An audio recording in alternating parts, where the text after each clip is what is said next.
So এটা আমার ইউটিউবের ফার্স্ট ভিডিও, আর আমি জানি না কি করতে হয় কি না করতে হয়, শুধু আমি এটুকুনি জানি যে কি করে ক্যামেরাটা ধরে ভিডিও করতে হয়, দ্যাটস অল। আর আমি কতটা কনসিস্টেন্ট সেটা তোমরা খুব ভালো করেই জানো যারা আমাকে চেনো থ্রু ফেসবুক। সো যদি ভালো লেগে থাকে তাহলে তোমরা ওখান থেকে এখানে চাইলেই সুইচ করতে পারো, that is up to you, আমি কাউকে ফোর্স করবো না।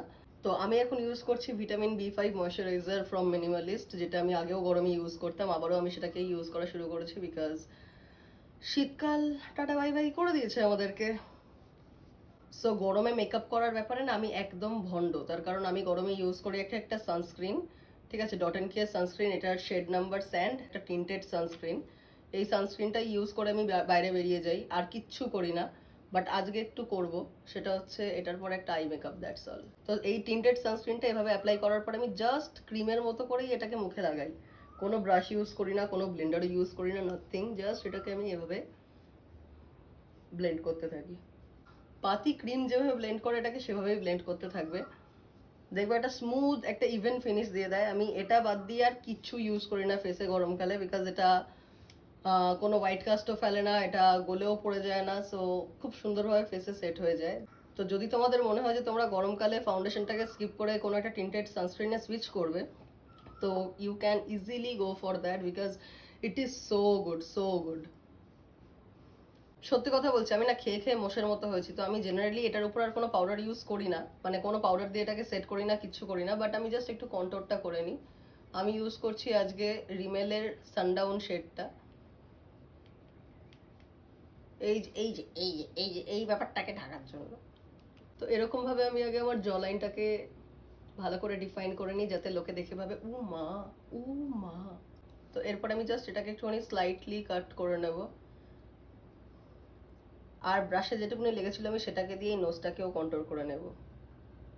এবারে যারা একটু ডিউই লুক পছন্দ করো, আমি যেমন একটু ডিউই লুক পছন্দ করি বিকজ আমার স্কিনটা এমনিতেই একটু গ্লসি, তো আমার ওইটাই পছন্দ হয়। তো আমি স্কিনটাকে এভাবেই রাখি। আর যাদের একটু ম্যাট পছন্দ তারা হালকা করে একটু পাউডার প্রেস করে নিও এর উপরে, তাহলেই হয়ে যাবে, আর কিচ্ছু দরকার পড়ে না, কিচ্ছু দরকার পড়ে না। তো আমি যেহেতু আমার ডিউই লুকটাই পছন্দ করি, তো আমি এরপরে ডিরেক্ট আইব্রাউতেই সুইচ করব, আমার পাউডার প্রেস করার কোনো প্রয়োজন নেই।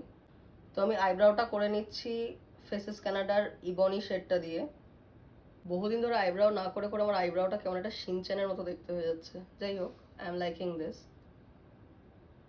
তো এবারে আসি আই মেকআপে। আর আমি চাইছি যে আমার আপার লিডটা একদমই ন্যাচারাল থাকুক, যেহেতু বেসটাও আমার খুব ডিউই সার্টেল, আর আমি হেভি কিছু করিনি, ফাউন্ডেশনও লাগাইনি ইনফ্যাক্ট। সো আমি আই ম্যাজিকের প্যালেট থেকে এই উইঙ্কি শেডটা ইউজ করছি। উইঙ্কি শেডটা ইউজ করে আমি জাস্ট আমার লিড পার্টটুকুতে এটাকে পুট করে একটু আমার এই ডিউই ব্যাপারটাকে কমিয়ে নেব। দুটো চোখে ইকুয়ালি করে নেবে। আমি জাস্ট লিড পার্টটাতে পুট করছি ক্রিজ পর্যন্ত। লোয়ার ল্যাশ লাইনটাতেও আমি ওই শেডটা দিয়েই জাস্ট একটু এটাকে কভার করে নেব। যেহেতু এই ব্রাউনটা একটু অরেঞ্জিশ টিন্টে ব্রাউন, সো আমি যখনই আমার লোয়ার ল্যাশ লাইনেও এই কালারটা অ্যাপ্লাই করছি তখন আমার ডার্ক সার্কেলটাও হালকা হাইড হয়ে যাচ্ছে, ভিজিবল ডিফারেন্স রয়েছে। সো আমার এখানে অরেঞ্জ কারেক্টারও ইউজ করতে লাগছে না। এটাই হচ্ছে আমার ফাঁকিবাজির পন্থা পন্থা যে আমি বেশি জিনিস অ্যাপ্লাই করতে পছন্দ করি না, আর গরমকালে তো একদমই না, ইটস প্যাথেটিক। এটার পরে এরকম কোনো ট্রানজিশন শেড অ্যাপ্লাই করতে চাইলে করতে পারো, না করতে চাইলে that is completely up to you. আমি জাস্ট ওই ইকুয়ালি ডিউই ভাবটাকেই কাটাচ্ছি, তার জন্য একদম হালকা করে না দেখতে পাওয়ার মতো করে একটা ট্রানজিশন শেড দিয়ে নিচ্ছি। এবারে তোমরা যদি চাও এর সাথে আইলাইনার পরবে কি কাজল পরবে, that is completely up to you, but আমি এখান থেকেই একটা ব্ল্যাক আইশ্যাডো ইউজ করে জাস্ট ল্যাশ লাইনটাকে একটু হাইলাইট করে নিই, কারণ যে কোনো আইলাইনারই গরমকালে আমার এখান থেকে পিল হয়ে যায় ঘামের চোখ করে, বিকজ আমার আইলিডে ঘাম হয় হয় তো আমি একদম ল্যাশ ব্যান্ডটা ধরে হালকা করে ব্ল্যাক একটা আইশ্যাডো পুট করে নেব, যাতে এটা দেখতে বোল্ড লাগে, দ্যাটস অল, আর কিচ্ছু না। Now put on some mascara and you are good to go. আমি ইউজ করছি লরিয়েলের প্যানোরামা মাস্কারাটা। এটা আমার খুব ভালো লাগে, তার কারণ এটা ভীষণ ন্যাচারাল লুক দেয়, খুব হেভি ভলিউমও দেয় না, খুব বিশাল লেন্থও দেয় না, but I like the natural thing. তো বেস মেকআপ ডান, আইব্রাউজ ডান, আইস ডান। এবার শুধু যেটা পড়ে আছে সেটা হচ্ছে ঠোঁট। আমি ঠোঁটেও গরমকালে অনেস্টলি ম্যাট লিপস্টিক লাগাতেও পছন্দ করি না, বিকজ মনে হয় খড়ের মতো শুকিয়ে যাচ্ছে। প্লাস লিপ গ্লসও আমি ইউজ করতে ভালোবাসি না, তার কারণ ওটা বেশি জ্যাব জ্যাব করে, গরমে এমনি ঘেমে আমি জ্যাব জ্যাব করি। সো আমি জাস্ট একটা লিপ লাইনার দিয়ে একদম হালকা করে লিডটাকে লাইন করি, একদম লাইটলি। আমার কাছে একটা ব্লাশ আছে, নাইকার রোজি রাশ শেডের নাম। আমি এটাকে এরভাবে পুট করি,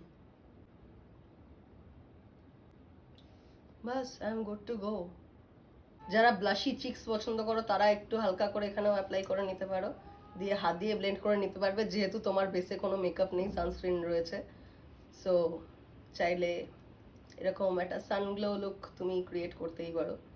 ইনফ্যাক্ট যাদের এই পার্টটা খুব পিগমেন্টেড তারা একটুখানি ব্লাশ ইউজ করে এই জায়গাটাতে একটুখানি ওয়াশ আউট করে নিতে পারো, যাতে তোমাদের এইখানের যে গ্রে ভাবটা থাকে সেটা ক্যান্সেল আউট হয়ে যায়।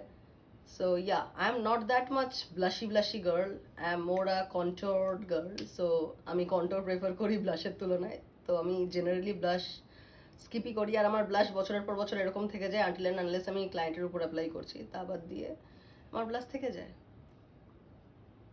তো ইয়া, আমি এভাবেই বেরোই বাড়ি থেকে জেনারেলি। আর যে সমস্ত ক্লায়েন্টরা আমাকে বাড়িতে মেকআপ করতে ডেকে বলো যে তোমার মতো মেকআপ লুক ক্রিয়েট করে দাও, বিকজ আমার প্রচুর কিছু চাই না, তো অনেস্টলি বলছি এতগুলো পয়সা দিয়ে আমাকে বুক না করে কাইন্ডলি তোমরা এইটুকুনি রুটিন ফলো করো, দেখবে তোমাদের হয়ে যাবে। মানে কোনো দরকার নেই আমাকে বুক করার, অ্যাবসলিউটলি কোনো মেকআপ আর্টিস্ট বুক করার দরকার নেই। বেসিক এইটুকুনি জিনিস নিজেরাই করে নিতে পারবে, কোনো প্রয়োজন নেই টাকা নষ্ট করার। So keep that in mind and recreate this.